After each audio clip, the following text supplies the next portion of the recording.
বিশ্বনবীকে special surprise দেওয়ার জন্য আল্লাহ প্ল্যান করলেন।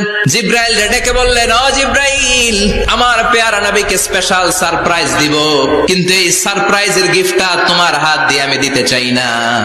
আমার পেয়ারা নবীকে দুনিয়া থেকে টান দিয়ে আমার আরশের উপরে নিয়ে আসো। টাইমের স্পিডকে আল্লাহ থামিয়ে দিলেন। মক্কা থেকে উঠিয়ে বিশ্বনবীকে এক মরুভূমিতে রাখা হলো রাতে।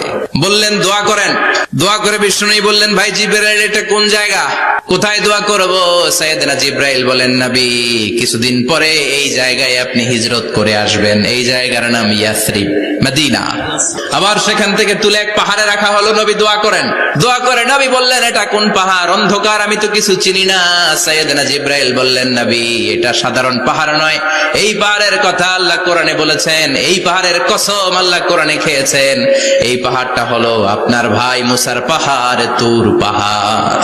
সাহিবুল মেরাজ, যেই নবীর মেরাজ হয়েছে আর কোন নবীর হয় নাই।